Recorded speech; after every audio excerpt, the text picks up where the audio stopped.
I'm telling you, I like your look, bana. Thank you. Uendelee hivyo, ambia watu kwa ofisi, that is the way. Suti, sneakers chini. That is the way. Thank you. Look, ya jana si ya leo. Hii utaiona tena. Utaiona tena? Paka next year or not. Hii ilikuwa tu ya leo peke yake. Hii ni ya kwa pa SportyFM. Thank you for gracing us with Basil the look. Hey, manze, make sure a producer, social media manager, get that look in. Let's see that. I mean, let's go straight to it, Jeff. There's been so many conversations. Yani unamkaga one day ukiangalia your feed, your social media feed is attack after attack after attack after the federation. So in terms of so many things that are happening, whether watu wanasema ni match fixing, infrastructure, missing out in the federation, whether it's complaints about clubs saying that, players are not being paid, all these things are happening.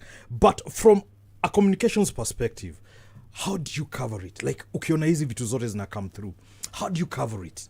Like, how do you even look for the best way of responding to them? Because here we're not here to grill you about the federation. Obviously, uko na job yako, the federation iko na job yake. But from a communications perspective, well, I think I had anticipated this. Okay, it's FKF and it's football. Football is the most popular sport in Kenya. Yeah, and rightfully so. Ball na game emotions, as we all know. So I had anticipated this, and it's normal. Whether it's Jeff that is on that hot seat or anyone else, whether it's President Hussein, whether it's Mariga, whoever else, our term will come to an end. Whoever else gets there will still face the same scrutiny. Yes. And I know most or not, if not all, want the best for Kenyan football. So it's quite normal. Wanasemanga mti mzuri ndo urushiwa mawe. Right. Yeah, so it's quite normal. It's not surprising to me and to everyone else that is at FKF at the moment. Yeah, so as long as we are doing the right thing to improve the game, and it's been over just slightly over 1 year since we came into power. They've been massive gains. So as long as we are doing the right thing, we are not worried. And I'm happy that you've said about the gains. Yeah. Because let's hear the gains. We always see the negatives. Federation ifanyi hivi, federation ifanyi hivi, federation ifanyi hivi. You're in the federation on the communications perspective. Yeah. What are the gains you guys have made since you got in office? A lot of gains. First of all, I think people forget that we inherited a federation that was really operating on, I would say, zero. Okay. Our office was a shell. Right now we are sharing an office with Sekafa because we are renovating our office. It was not an office worth FKF. So that is just one of the gains. I'll speak about what is happening even at the moment. Just the past 4 weeks, we are training scouts all over the country. All over the country, not just in Nairobi, all over the country. And these are the scouts that will help us now scout for talent from the grassroots. Right. A lot of things. For instance, I said we inherited a debt of over 600 million. What? 600 million. Debt, yeah. So sit. Yeah. We had to do an audit, and it was verified that we owe people and organizations over 600 million before we got into power. And now pole tunapunguza hiyo deni. Just earlier this week, because Mule alikuwa na dai federation from the times of Nyamwea. 2.5 Yes, amelipwa this week. So really, we are doing a lot of things, only that I don't want to say it's Kenyan nature, it's football. People will focus on what is not going on well. But they are not doing that out of malice. A lot of people are doing that because they want the best for Kenyan football. And again, Kenyan football is football is the most popular sport in Kenya. It's not even arguably, it is a lot of interest. So people will try and highlight what is not going right. And it's okay because pia natuweka kwa pressure tufanye what is right. Talking about your kuwekwa kwa pressure, the women's football. Yep. Ni mimi naona kama ambaye tumesahauliwa kiasi. Kwa nini mmesauliwa? Why would you say so? Because I feel like there is an oversight when it comes to the women's league, the KPL, the women's league, the WPL, especially when it comes into sponsorship, especially there's some teams like Kenya Bullets, Police Bullets aside, but there's some nini zenye unaona the pitches, the quality of the pitches, alafu msee anakuja anasema but FKF approved these pitches and all those things. Is there a plan for the women's side of football? Yes, we are working really hard. And again, if you look at the analytics, Bolia Madem imeteka kwa map. Exactly, it's the first team to qualify for the World Cup. They were actually even almost qualifying for the Under-20 World Cup as well. So if you look at the men's and women's football, Madem wamekuwa perform better than men. But again, it's some of these things are beyond us. Yes, we are really trying, like for instance, infrastructure. FKF does not own any pitches. Yeah. Even the top league teams are struggling. The stadium that we depend on are mostly owned by the government, the national government and the county governments. Look at Kinoru. Imefungwa for, it's a good pitch in a very good football region in Meru. When Tusker was playing there, that pitch was always full. But pitch imefungwa for almost 4 years now because of a simple problem, maji. And when it was reopened, the pitch, when the games were played there just recently, the Mozart Cup games, you could see the quality of the pitch was really pathetic. But now again, like I said, we are doing a lot of things. There's a program known as FIFA Arena that is coming up very soon. FIFA will help us rehabilitate a lot of these pitches for grassroots team, and of course women football will benefit from that. So we are not just sitting pretty and waiting for the national government to sort some of these things. There are various ways we can help at least reduce some of the issues in the women's game. Of course, we've sent a couple of proposals specifically for the Women's Premier League. Again, last year, for the first time, the Women's Cup had a partner. Yeah, so really, we are doing our best. You've talked about 1 year as the new regime. Now you are 1 year, I think 3 months, if I'm not wrong. During your campaigns and during the launch of your manifesto as a team, Hussein Mohamed, the president, talked about kurudisha FKF Premier League under the regime ya Kenyan Premier League. I want to know the progress of that. 2, there was also a promise of sponsorship in terms of NSL and a broadcast partner. That was something that Hussein Mohamed really talked about it with so much oomph and direction towards where we want the NSL to go. Progress on that. Okay, I'll start with the NSL, which is one of the most vibrant leagues that we currently run. Work in progress again. It's just been 1 year. Sponsorship doesn't work instantly. You've got to show value. You've got to build value for the partners to come in. But again, now we have almost 5 teams that got sponsorship since we came into power. Because one of the things that we want to do is to empower the teams even before you empower the league. Because the grants that will come from the broadcast rights and other partners that come into the league are not enough still. Running a club is not cheap. So first of all, you want to empower the clubs. But even behind the scenes, we are still talking to a lot of partners. Luckily enough, now I'm here. Your neighbors here are also interested in Kenyan football. So a lot of things are coming on board. But for the NSL specifically, some of the teams through FKF have already got partnerships. Yeah, talking about NSL, there was Muli, the situation ya Muli Children's Foundation. They opted out of the league and then came back. Doesn't that set a bad precedent in terms of people can leave the league and rejoin the league whenever they feel like they can do it? Of course it does, but again, you want to empower these teams because Muli has been in the NSL for quite a while. Now when you have teams, that was happening in the WPL before, when you have teams that cannot honor games, when you have teams that cannot even travel, that's a problem. So you try and alienate that, and that's why I said it's very important to empower these teams. Because today tunawapelekea pesa ama wapate partner ama sponsor for 1 game. What about the next game? So we want to empower these teams, not just allow them to leave the league when they so wish. Because again, you need team in a sponsor, not just one person. It's not easy. And it cuts across board because CMCF peke yake ina struggle. It's almost all the teams in that league. So we want to empower them, ensure that they get partners first of all, even before the league stabilizes. Because like again, last season, how many walkovers did we have in the WPL? So if we allow that to keep happening, instead of trying to sort that partnership problem or getting them sponsors and people that can help the club, then we'll have no league. WPL, we had various walkovers last year. So if we let that happen in the NSL, then eventually it will catch up with the Kenyan Premier League and even the lower tier league. So you don't want that to happen. You have to empower these teams. So we are trying to find a way of ensuring these teams can at least honor games. So you don't just allow them to leave, because if it's MCF, the next day it will be Kisumu All Stars or any other team.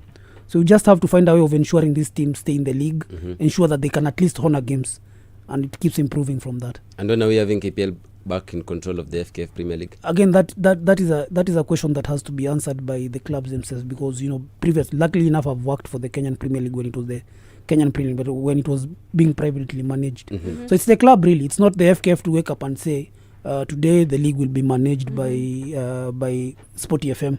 It's the clubs themselves, because they run the league. They are members of the federation. It's up to them now to have a discussion and agree on the on the right structures to have in place before that happens. But I can authoritatively say that that is already it's work in progress. It was discussed during the last AGM. It's still work in progress. Yeah. Still I think people forget that we've only been there for 12 or so months, 15 months to be precise. So these things cannot all be fixed within those first 15 months. I guess also it's because mulingia hivi. The expectations also, we are holding you guys at a very high stance. It's okay to do that. It's okay to do Yeah, that. because So hata hivyo mulingia tu hivi, there's expectations and then there's blunders zili either zilianza ama ziko zinaendelea. Na unajua the problem is watu wanasahau chap not economic management. Sasa so Nick Mwenda sasa ni Hussein akondani.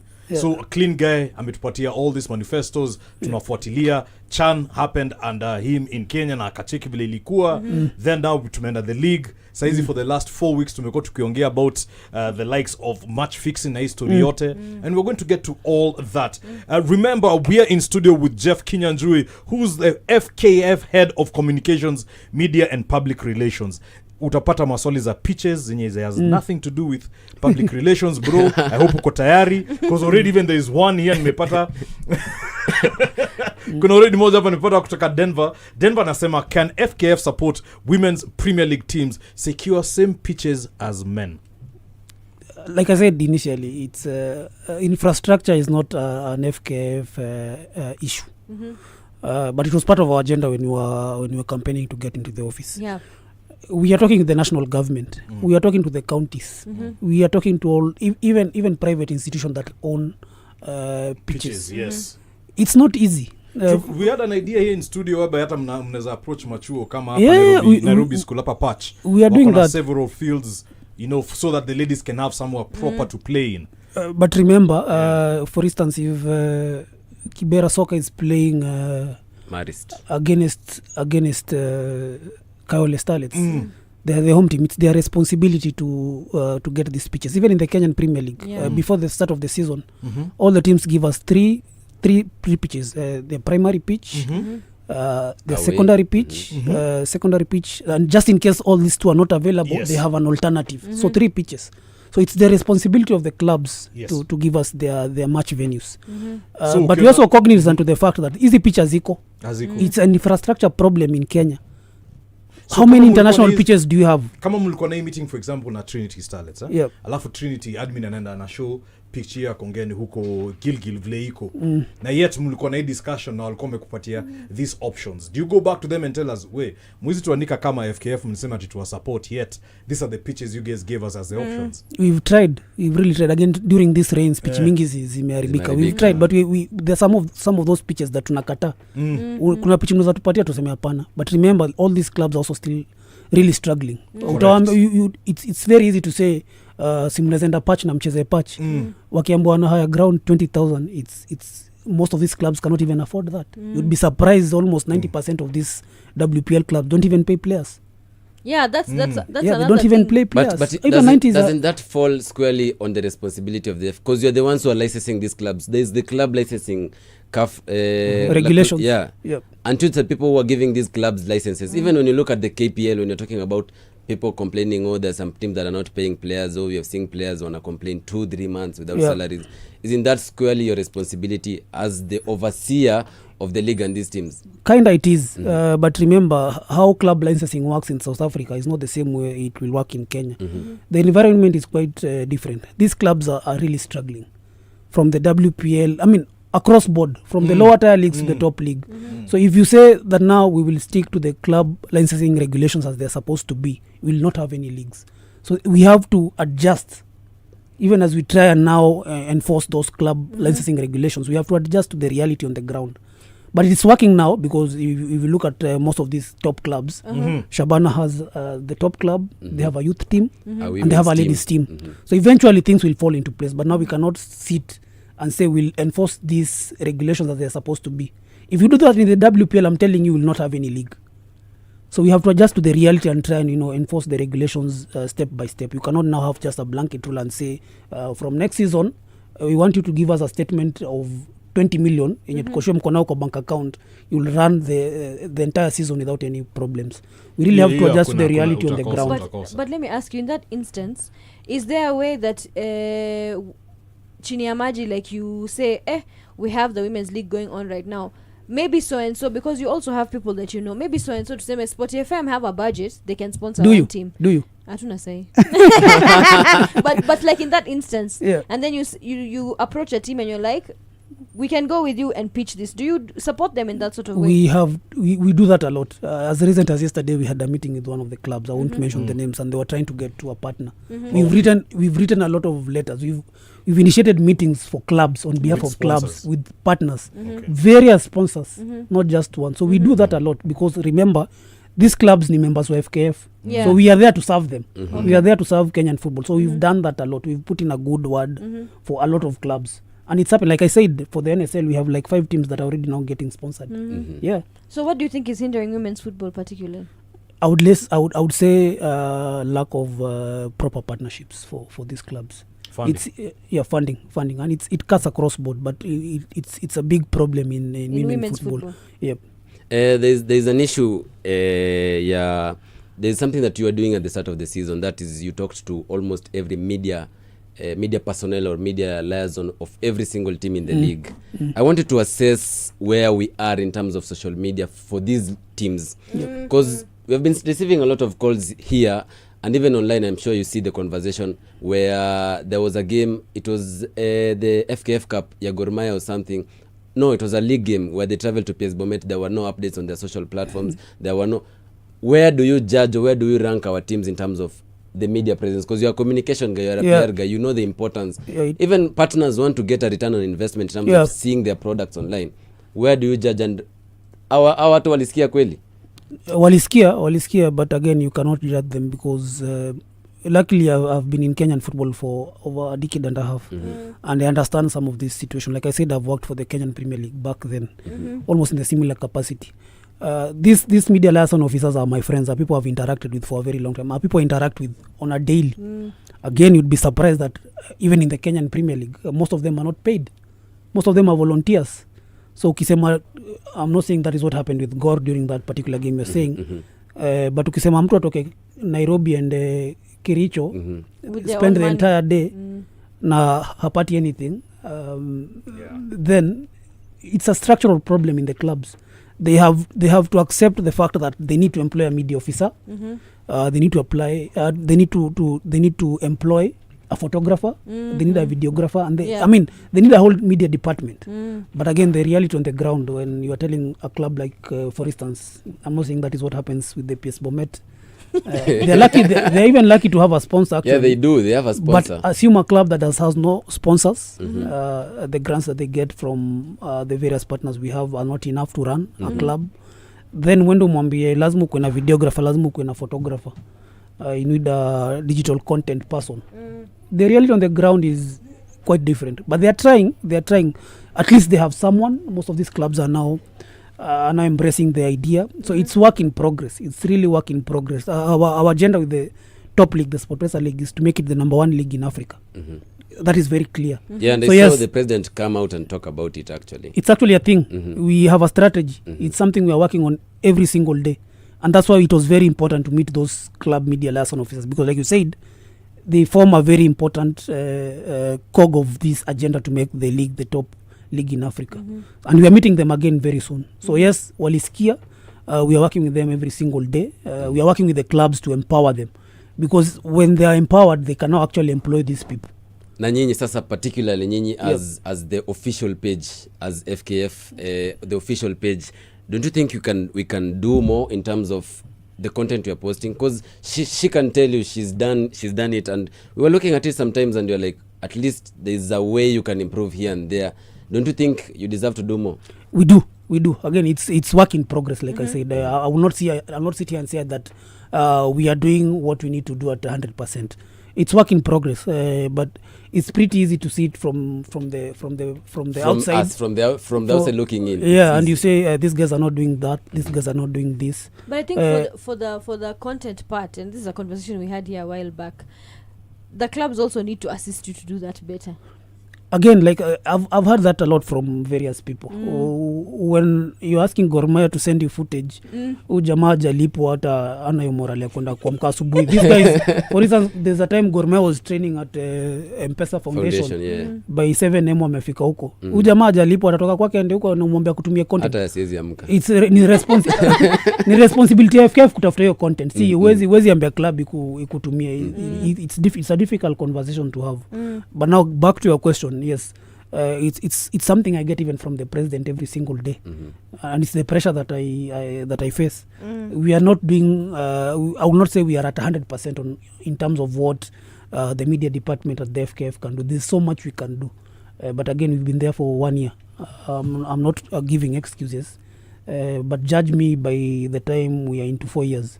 But one thing that we need to say that you've done a good job is now we have an FKF website where we can get information about the league. In the previous regime, and I'll be honest with you, we used to struggle to get even a basic fixture.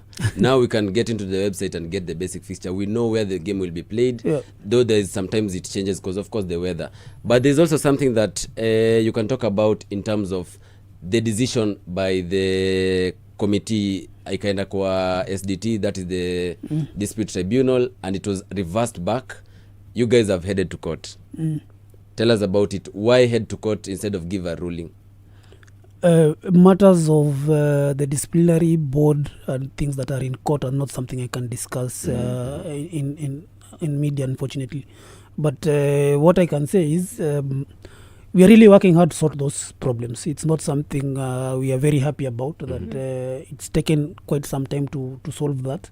And you see the league venye inaendelea, say it's very competitive. We are hoping by the time all that is sorted, itakuwa ina affect the standings of the league. It's quite sad that it has taken that time, but I can assure you we are doing all we can to solve all those issues. And it's not just in the Kenyan Premier League. We have decisions that are pending even in the other leagues. But as recent as yesterday, the LCC had a meeting at the office, and we are really trying to sort those issues. They are not good at all. Even for the image of the federation, they are not good at all. But the LCC is not legally constituted. Well, that is arguable. Like I said, it's not something I can discuss here, but it's arguable. You see, the thing is, the major difference I've realized within this time is misinformation. So and you see nowadays journalists are like influencers.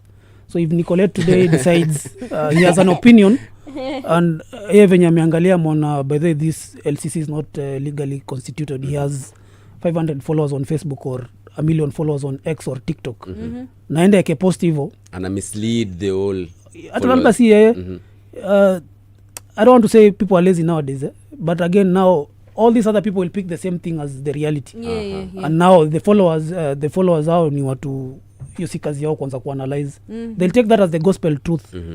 But I can tell you most of these things you see online, don't take them as reality. But from the SDT ruling, there was that it's arguable. You go back and legally constitute the LCC. It's arguable. Unaona cases zinaendanga kotini and you argue and you win. So it's not always, I'm not saying this is the case, but it's whatever ruling is given in court or in the SDT is not always the gospel truth. You can always, that's why we have lawyers. You can always argue. Na inaweza leo judge anaweza sema SportyFM imetengenezwa kwa riparian land. Then you go and argue and win the same case. So it's honestly very arguable. But I'm not the legal officer at FKF. But you're doing a good job. Nilikwambiaje leo tunaona kuna legal term. It's okay. I was ready. Ni kazi yangu. Also there's a funny ameuliza on the FKF website, there's a lot of corporate partners. Naona pia kuna our national broadcaster, that is KBC. Kuna vile wanaweza saidia kuchachisha ligi hata kama sio broadcast pekee. Now the partners that are there, we have predictable company partners, we have telco partners, we have the Azam, who have talked about it recently, and we have the likes of Magical Kenya. So what he's asking is what else can they do to help the league out hata kaso kui broadcast, especially mtu ka KBC. KBC wanasaidia tayari. We have various FTA free to air games on KBC. They are doing much better before because we had a 10-year partnership with KBC for specifically for FTA games, free to air games. But they were struggling financially, so that deal it wasn't seen to the very end. But now we have some sort of partnership where they are airing several games every round. So they're really trying, and we have to respect them. They're a national broadcaster. It's easy to watch the games on Azam here in Nairobi. But out of Nairobi, if you have the decoder. Yeah, people have disposable income. Yes, but remember, most of these people cannot even afford those setup boxes. Hata kwambia mtu download app, maybe ana data. But kuna mtu akona hiyo area ya kawaida anaweza watch game on KBC. So it's a good thing that has happened. We are hoping that we'll extend it even to various other partners. Like I said, even your neighbor here is interested. Our target is to ensure, like, by next season, at least 90% of these games are on TV. Yes, on pay TV, and also on free to air. It's FTA. very important. Yes. Yeah, talking about the free to air, especially, there's always this concern of that certain clubs do not attract as much fans on ground as other clubs, tuseme the popular clubs. Sema tu Shabana. Inakubalika. Tulia bana. Shida zako za Chelsea zuleta hapa saa hizi. So if you're able to air, especially the smaller teams, tuseme hizo teams zenye watu hawajuangi when they play, akina Posta Rangers and co, the ones that are trying to build a fan base, do you think if you're able to at least focus on their games for the free to air, it'll help improve even fan turnout? Definitely. Again, remember, Azam wako na first right of choice for the games that they air. They'll always pick the big games. Shabana games will always be live.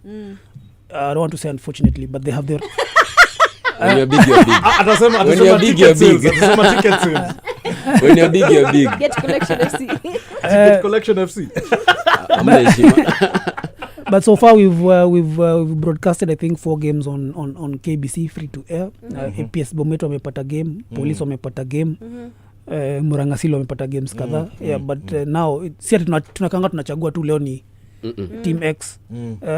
Ukiangalia hizo games zinachuziwa at the end of the season, all teams watakuwa na games zimeonyeshwa kwa TV. Na watapata hiyo match, watapata hiyo TV revenue, broadcast revenue. Yes, for KBC games, these teams are benefiting directly. FKF is getting nothing. It's the league sponsor that is paying these teams to have their games on TV. So they are getting something, and it's quite good. At least they can cover their match day expenses from that. Nimekumbuka something yenye the FKF president, that is Hussein Mohamed, traveled to Morocco, had a memorandum of understanding. You've done your homework. The implementation process. No wonder mlinitafuta hivyo sana. Hizo swali ni mingi. Break tunaenda saa ngapi? Nafaa kunywa maji. Bale niko na break na sikia tu Hezbollah anasema now alafu LLC the progress of that memorandum, because you also saw him travel to Marseille. To Miramas. To Miramas in France. The progress of those memorandums, because people were really excited about that memorandum in Morocco specifically. Well, it's work in progress again. Yes, we've signed the agreement. National team ilikuwa inafaa kwenda huko ya Madem pia ku train. Si nini peke yake, si teams peke yake. There's also exchange programs. Some staff are supposed also to go there and learn in terms of operations. Just before AFCON, kuna watu walienda pia kulana ahead of AFCON emission in Morocco.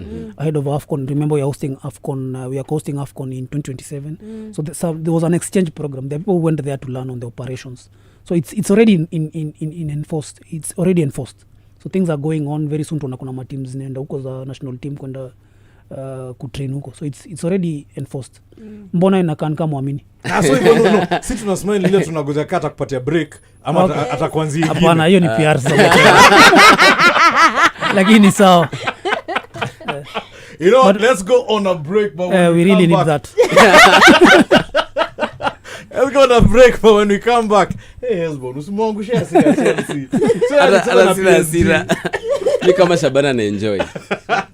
When we come back, more conversations with Jeff in studio. Remember, you can ask your questions, let them come through our WhatsApp number 0733222105. Also, you can call us through 0748999111. If you're just tuning in, and yes, we're going into a break, we have Jeff Kenyan in studio, who is the Football Kenya Federation Head of Communications, Media and Public Relations, aka have I suit it after today? So, one opportunity.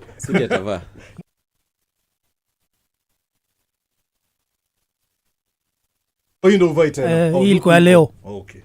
Maybe 2032. 2032 pale.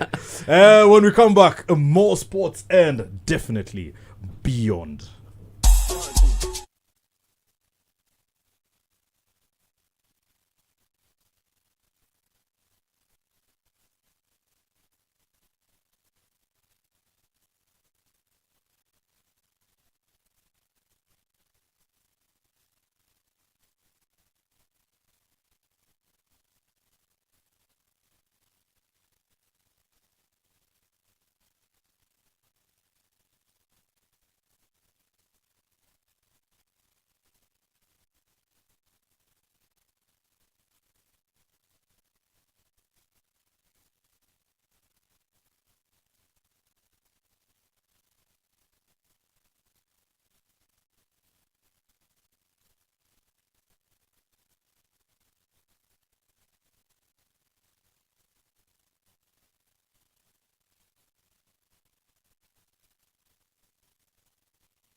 Ndio joined by Hesbon Nyamari. Si tunaenda hivi. Unafaa una nini ndio kuja hivi.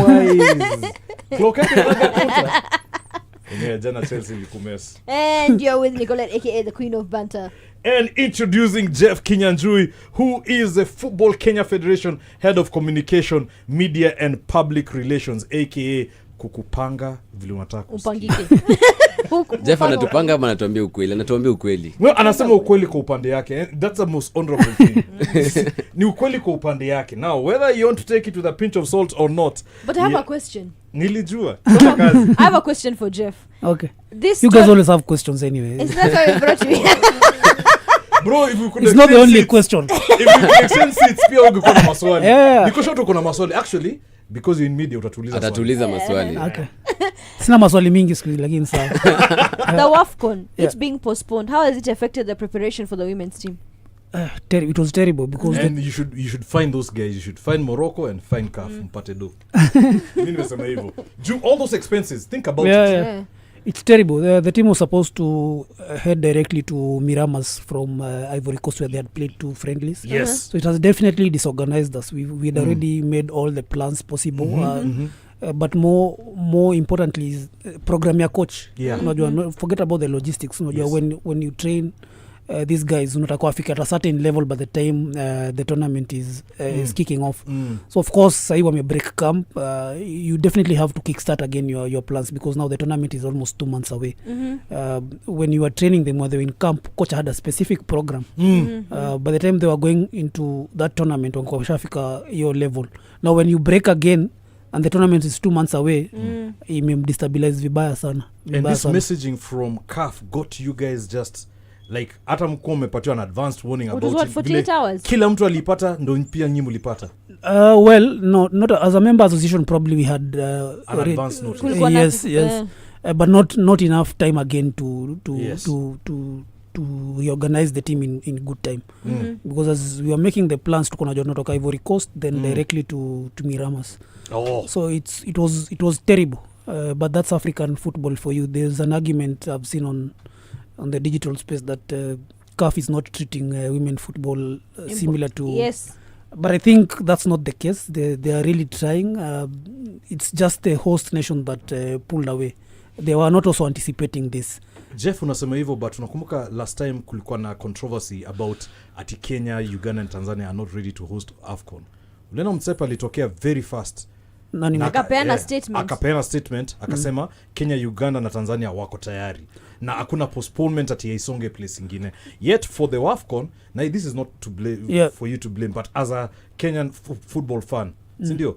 On the other side, unaona vile manze walichukua forever to talk about this and then a decisive action enye inahinda a continental competition. I'm sure they will have wanted to handle it better. But sometimes you have to handle these things even behind the scenes to try and get a solution. So by the time wanakuja kutoa hiyo statement, I'm sure they had no other option. They really tried to be very honest. SAP walikuwa wameoffer tunaweza host. Some of these things are very political. They are very political. So therefore you don't just wake up today and say Kenya is going to host this tournament. Remember there are member associations that are part of CAF. They also have a governing council. So they have to sit and discuss and see the pros and cons. I'm sure they were not anticipating that will happen. They've really tried to be very honest. So we're just hoping haitaharibu kalenda sana during that period because it will be back to back. We're just hoping all will go. It's regrettable that it had to be postponed. Yes. But sometimes these things happen. You plan everything well, unaweza kumepanga leo utakuja job by 5 then upate accident. So it's regrettable, but again it already happened. So we just have to reorganize ourselves. There's a difference between an accident. That was an accident. Na battery ikuambia niko karibu kudie. Utani replace hizi ama utaendelea kusurvive? Ni timelines pia. Unaweza kuja kuwa home for a very long time then ukifika home unapata battery yako ilisha na ulikuwa umeenda mbali. Yeah. So you just have to change it maybe tomorrow. Talking about women's sports. Talking about women's sports, we have seen that in the league, in the FKF Premier League, there will be cash rewards for the winners, the runners up and the second runners up. Is there a similar program in terms of the women's league where we'll see the number one anapata something, even for the WNSL? Because last year I was really following up on Kayole Starlets and they received nothing. I'm sure you were there. Hapana, Kayole Starlets walipata dos. Mimi nilikuwa walipata cash awards ya winning the WNSL. Walipata. I actually even remember even the president went to see them. Walipata. I was there during the final ceremony. Yeah, you were there. I saw you. Yeah, in Nakuru. At least they got all those teams that won. They got something. Ako na njoo time. Nilikuwa na njoo but alikuwa very busy. There's a question here on our WhatsApp where we are being asked, Jeff, what's Jeff's take on clubs not wanting online media interview coaches and players after the game? Yeah, I can mention a particular coach by the way. What team gani wa WPL ama wa were the Top league. FKF Premier League. There was some time FC Leopard coach that is Unajua unaenda hapo. alikuwa wasn't giving Utapata out spot yao. nini. Wasn't- Walitupiga 5-1. Wacha nimwone nao. Wasikia kama mtu wa Madhari hata sijaongelea juu niko nao saa tu. There some, is there something that really makes them have to do it? Because I think it should be compulsory. Your time ya FC, I think the coach was really under pressure, so they were trying to, walikuwa jaribu kujitolea pressure. But again, yes, they are mandated to give, especially for live games, Azam kwanza wapate interview yao, then the rest of the media. Okay. But again, the reality now on the ground is almost 99% of media covering Kenyan football right now ni digital media. Yeah, True. yeah. Content creators, it's a good thing. We Yeah. even saw that during Chan. I've traveled to these other countries for AFCON, for AFCON under 17 and these other tournaments. The reality right now is 99% of the media covering African football is digital media, Yeah. which is a good thing because unapata massive coverage and that will eventually translate to partnership. Now the biggest problem these coaches have had is immediately Azam wamemaliza ni interview yao, you see almost 50 people wameenda haphazardly trying to get players. It has to be done in an orderly manner. Structured way. Yeah, so mjikusanye immediately after game. Azam wakimaliza coach atakuja hapo ataongea na nyinyi, and we've tried to sort that, so I don't think we've had that problem again. We also spoke to FC Leopards and I don't think they've had that problem again. But now they're performing well. Remember, Squeeze natuongelesha. yeah, but the thing is with Gor and the FC, I always advise media, be very careful with those clubs. I've covered Kenyan football for a while. Be very careful with those clubs. Whatever we say, yes, wanaweza pena interview, but again when you go harm on them, watakata tu, and who is going to lose? It's both the club and us. So if remember, tunataka si wote tukue pamoja, tufanye kazi pamoja. So we just have to find a working formula that is agreeable to all of them. But we spoke to them. I don't think we've had any other problem with my good friend Fred Ambani again, because they know the value of they know the value of this media, because those clubs need media to thrive. We also need media to we need the clubs to thrive. So it's a symbiotic relationship that has to work perfectly for everyone. There was a conversation that was going on digitally. There is one content creator called Samir. I'm pretty sure you know him, because there are some games that you accredit him. There was a very heated discussion in terms of there is hooliganism in our pitch. And let's be honest, this season we've only witnessed, I think, once against that game in Nairobi versus Gor Mahia. The other one was because of the security men throw tear gas and all that. Unnecessary. Do you think there's something that FKF can do in terms of making our games safe? Because people come with their families. People want to come with their families. We had a listener calling akatuambia alienda na mtoto wake game FC Leopards. Mtoto wake alizimia. Unajua, that's not something that you want to see. Is there something that you're doing? I was actually in that game. It was very regrettable. Football is a very emotive sport. The thing is that you guys are very big on the EPL and the Champions League and these other leagues. It also happens in those. Even recently, kulikuwa na game Celtic versus Rangers. Ili happen. Kulikuwa na pitch invasion. Game ya Liverpool na Manchester huko nje before mafans wengine wanakuwa wamepigana vibaya sana. But again, you rarely see that on the media. That's one thing. I'm not discouraging media from covering such vices, because the moment they are covered, then we resolve the problem. To under pressure to make sure it doesn't happen again, which is good. But remember, these things also happen in these established leagues, maybe at a lower scale, uko inja study. But ni siku gani tangu anze kuwa mkubwa ama umekava ball, hata umekokiona ball, siku gani umeona tear gas imerushwa huko ndani ya uwanja? Watu pigana tuko kwa stands tumeagree. Yeah, siku gani ushaona tear gas imerushwa huko ndani? Hakuna. Yeah, so those are things we are trying to solve. We are constantly talking to these guys, these police officers. I'm not saying they're the reason, because kama uliona hiyo game vizuri, kama ulikuwa uwanja uliona nini likosio kitu. Si police ni fans wenyewe. So the good thing is with FC Leopard and Shabana wako na hizi fan groups. So the clubs themselves, the managers of the clubs are talking to the fan clubs to at least ensure that doesn't happen again. Tulienda Shabana game ya Gor na Shabana, people were anticipating itakuwa na chaos, but ilienda too peacefully. So we are trying to solve all these things by talking to those that are affected. Police, we've had meetings, we've had trainings, workshops with them. There's another training, CAF, safety and security, that is coming. So we are trying to solve this. I'm not saying all will be well. It's football, inakuanga emotive, but at least as we progress, such things will not be happening. very regrettable. I was there. It was a very good game actually. Yeah. Shabano alipigwa fair and square.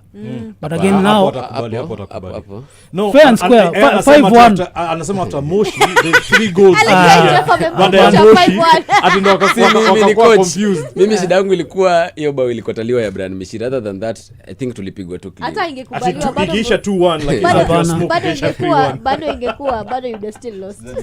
Okay. But it was a really good game. Yeah. But now what happened on the stands ndo ili overshadow even whatever we experienced, But it's because quite funny it was a beautiful alikuwa game. kwa game alituambia after the game both sets of fans walitembea vizuri Uhuru highway wakafika mpaka pale kwa statue ya Tomboya, walikuwa wanaimba pamoja, wakaomba pamoja. That's the beauty of football. So, and then but on this other side media, and I'm not saying FKF media, but media huku nje wanasema football is full of hooliganism. Watu But I think watapigana my wezi biggest hata problem attract is sponsors that, actually. nini. I think And for that's me a my bad biggest problem is that's that football fans have been what's the word? Labeled. Not labeled, categorized. not categorized. Sasa Stereotypes. kizungu yako ni nini? Stereotypes. Hey. Kenyan football fans, you mean? Kenyan football fans, yes. Whether it's a global thing. It's very easy. Samiro is my very good friend. Yeah, now they're he's doing a a very friend. they're doing a very good job with the grassroots team known as Maringo United. Yeah. But I have a problem with not with Samiro, with people only highlight the negatives. True. Si tunakuanga kwa ball every single day. Kuna vitu mingi Nyi nzuri. mnaendanga. Yeah.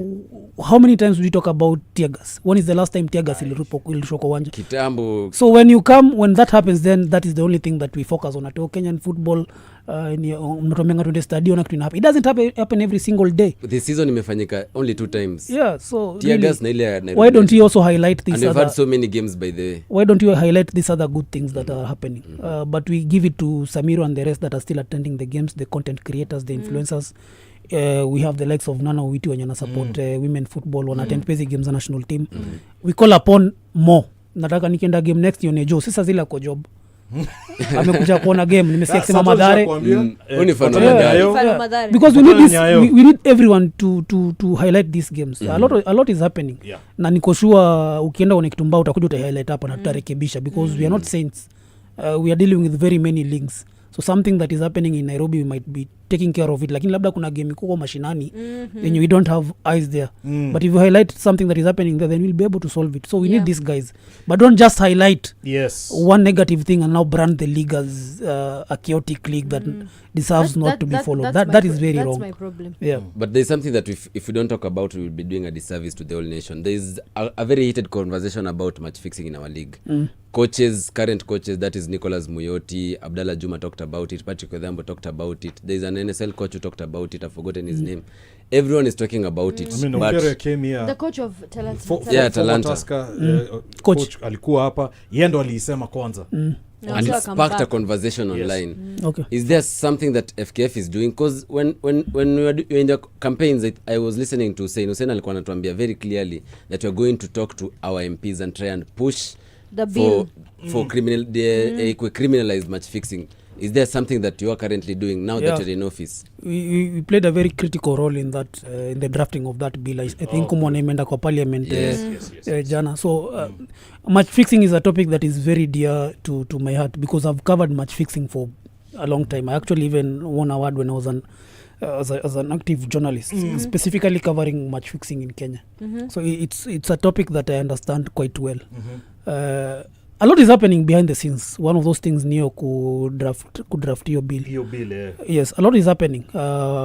Like I said the other time, I don't remember where I was, but I was asked the same thing. I think it was actually shown SportyFM, but online. A lot is happening. Investigations are going on. Matasi was sidelined because of allegations of match fixing.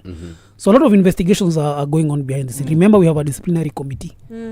We have an integrity committee that will be set up very soon. Work in progress. I like reminding people when Zoo FC was were banned, when players were banned. FIFA had investigating officers in this country for 2 years. No one knew.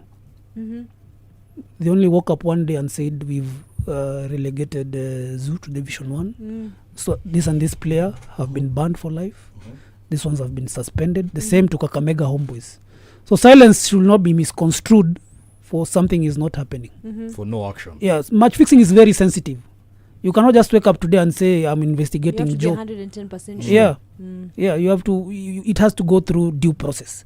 The problem we had with the previous administration, they had an integrity department, they had an integrity officer. You wake up today, there's allegations ama mwana keeper ameshika tu ball vibaya imeingia, the people are talking online. You wake up tomorrow, you've suspended him, then nothing happens. Then wanapeleka kesi kasoma kwa SGT, then kulikuwa na very many pending cases. But now we are doing it procedurally. Once you finalize your investigations, you take it to the disciplinary committee. Then they'll give the sanctions and then to be forwarded to FIFA for further sanctions. Is there a way fans can come in and support? Yeah, fans, coaches and every stakeholder. We have an email, we have a phone number that is active. integrity@footballkenya.org. You can report such cases. If you have evidence, you can forward to the same and then it will undergo the due process. The problem I have with Okere is my friend again.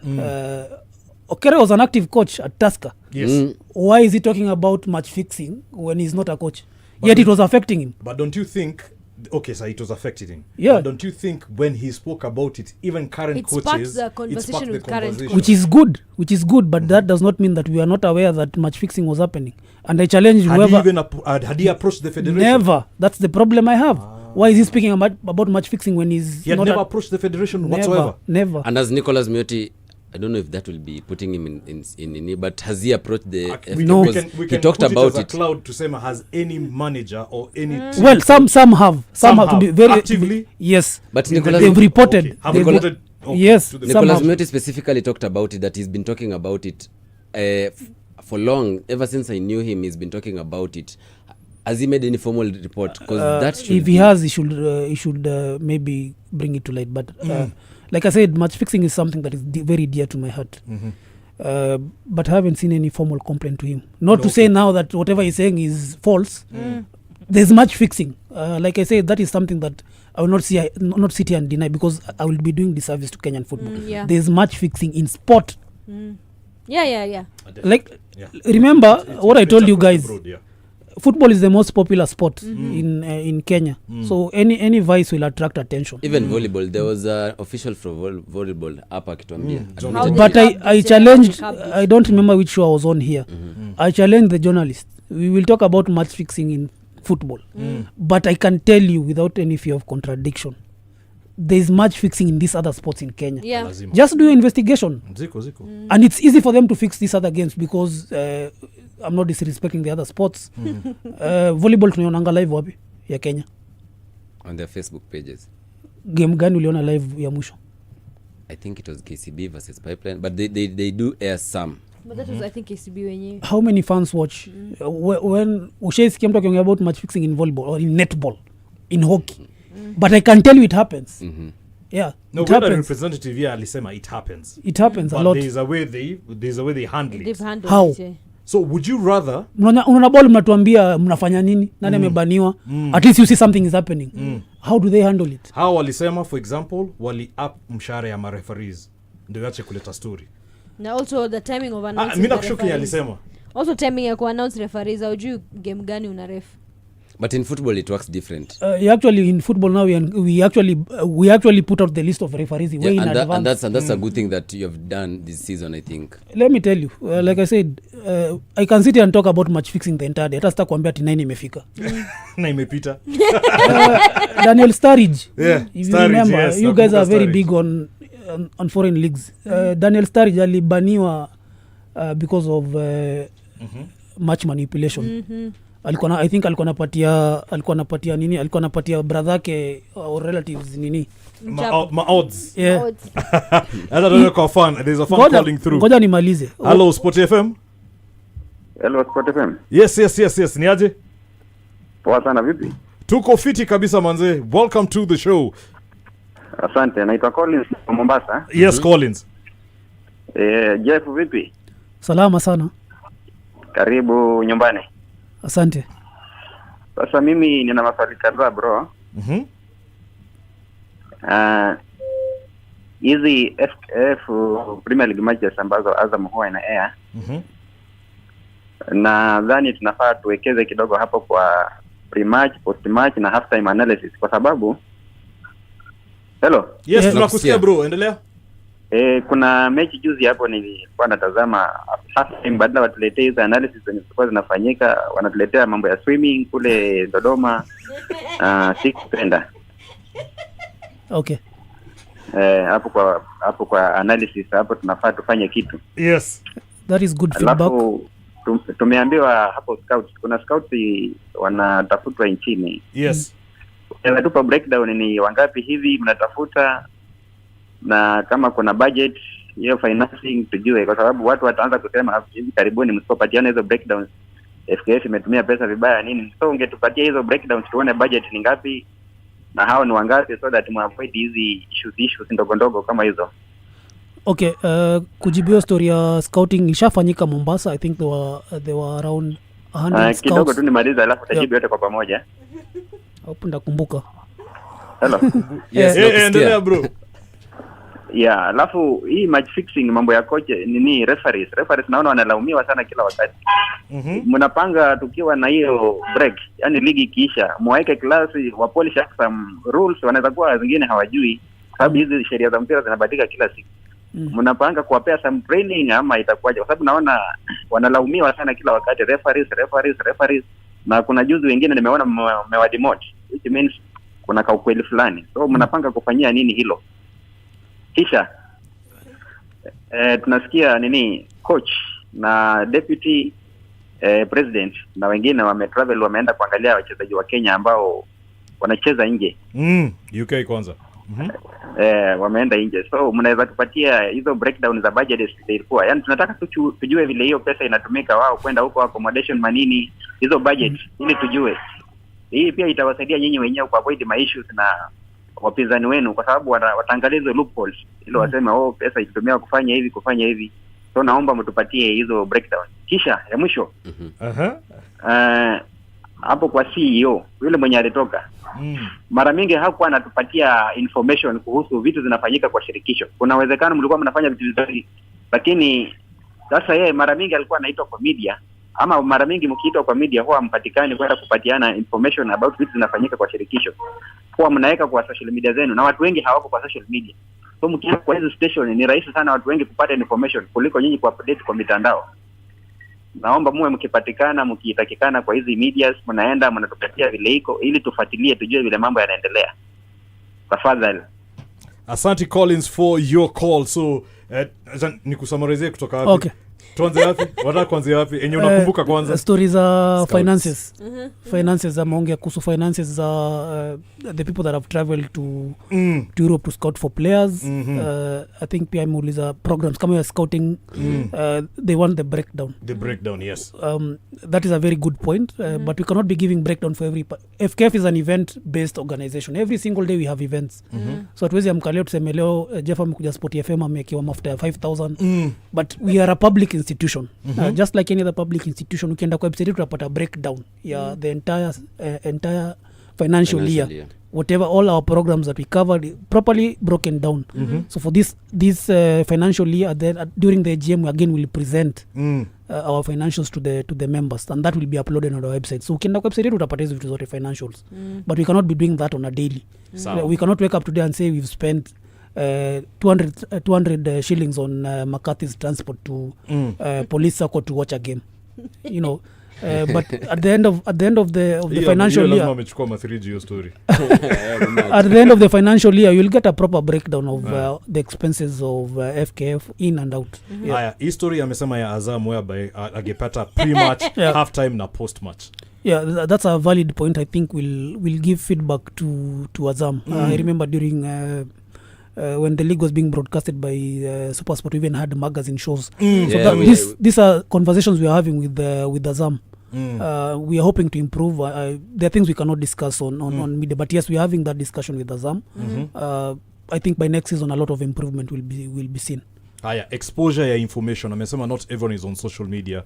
And the former CEO alikuwa atumika sana kuonekana appearances, making comments and everything.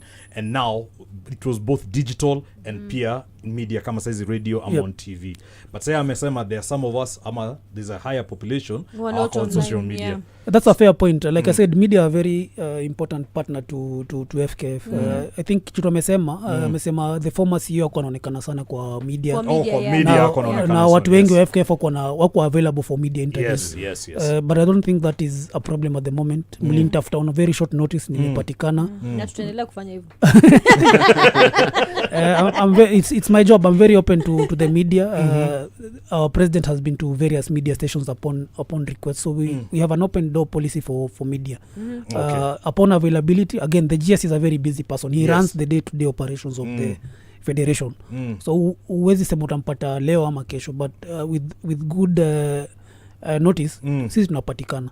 Alafu kuna swali hapa from one of the fans. Does FKF advise clubs on best practice of player contracts? Huku Kenya we see a lot of contractual drama between clubs and players. Yeah, they submit for the top league and NSL and WPL. All the clubs submit their contracts of the individual players to the competitions department, and they are uploaded to the system. Yeah, so we do.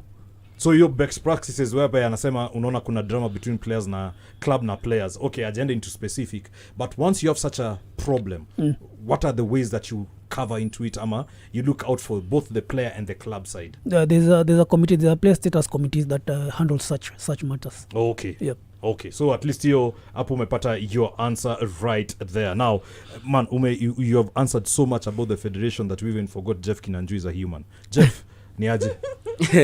Poa sana. Uko fiti? Niko bie. Sa bro, toa hiyo kizungu ya litigation, toa hiyo kizungu ya PR. Which ni poa by the way. Unajiprotect vifiti. Si PR, nasema ukweli.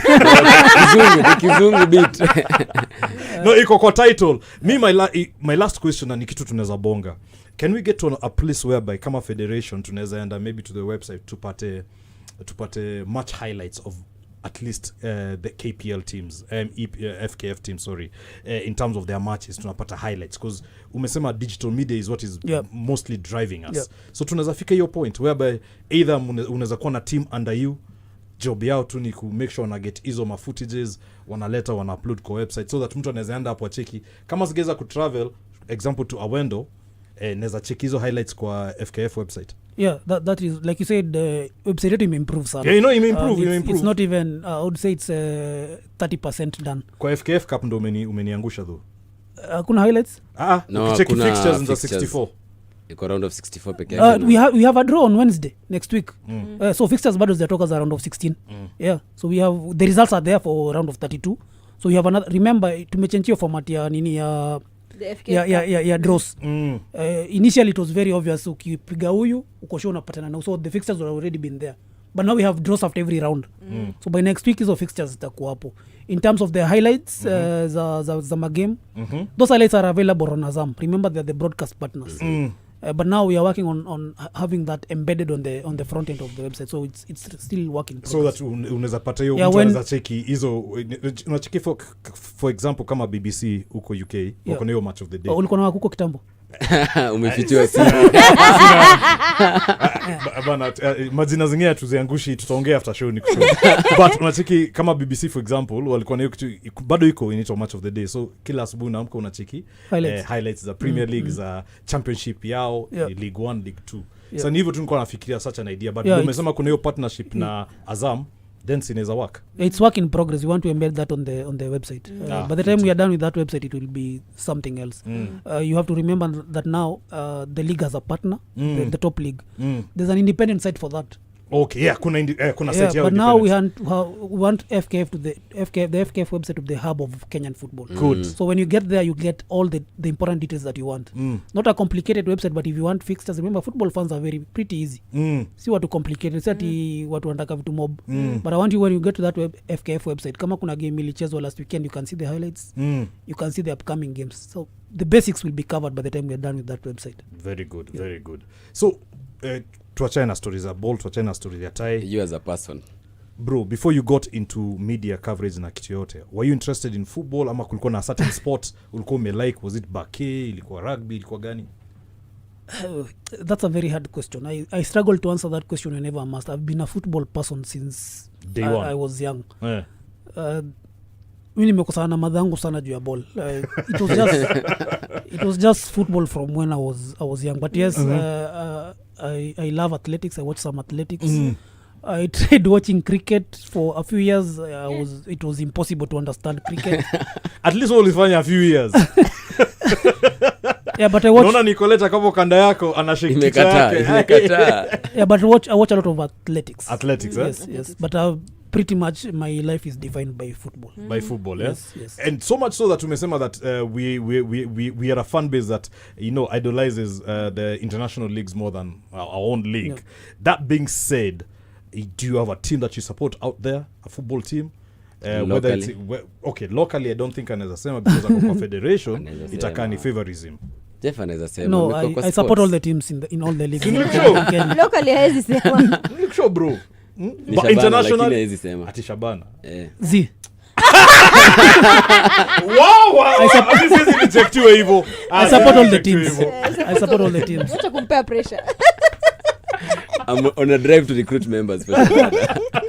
But internationally I support Madrid. Real Madrid. Yes, we won yesterday. So yesterday you're very happy. Ulieka watu wa 115 charges FC. I hope mliona mabao za Valverde. Uliona hiyo ya mwisho kama so goal of the season uja pia hapo kuna fixing. Yeah, so I support Madrid. You support Madrid. Yeah. Formula 1? No. I will be lying if I say I watch Formula 1. Vasha this kumbuki mara ya mwisho nilikati maybe nikipatana nayo kwa Nice or something. Vasha this weekend Safari Rally? Probably I'll be there. Good man. Hesbon, any other question that is not FKF related? No other question unless aniambika ata support Shabana. Hapo tu ndio tutasumbana kidogo. Ana support zote. Off air ndo tutapatana nimlete. Off air kuna story nitamuuliza. Kwiniki? Nothing whatsoever? Good stuff. That has been Jeff Kinyanjui grilled to his best of knowledge for the last 1 hour 20 minutes. I like how he checks on his watch. Because he thought earlier, hey, 1 hour is long. Thank you for hosting me. No worries, Manze. He is the Football Kenya Federation Head of Communication, Media and Public Relations. And he's been gracious enough to come to our studio and answer all our fun questions. Because at the end of the day, we are all fans of the FKF Premier League. And we love our league. Yes, things maybe are not working towards our satisfaction, but he said it's work in progress. Inheriting 600 million shillings worth of debt. I mean, right now there's a case with the late former coach Injin Firat. That is another thing in Endelea, something that you guys inherited. So you know vitu kama hizo. So at the end of the day, yes, we bash FKF, the federation itself, but again, ukipa hiyo kazi utafanyaje? But hiyo ni mapenzi. It's called thug and love. No, unaambiwa mzazi akikukanya na kupenda. Tough love. Sasa ile hakukanyi amesema tough love. But thank you so much for coming through. Asante sana, and we'll want to welcome you again. Umetuambia tupatie notice ya 48 hours? Yes. But I'm available upon request. Upon request. Yeah. Sawa. And remember, he said all the complaints, and Jeff, nataka we outline saizi in terms of someone has a complaint to do with fraud, match fixing. How do they report? integrity@footballkenya.org. Okay. Yeah. Every information to do with the federation uende football? footballkenya.org. Yeah. Utapata all the information to do with the federation. When we come back, more sports. Well, it's a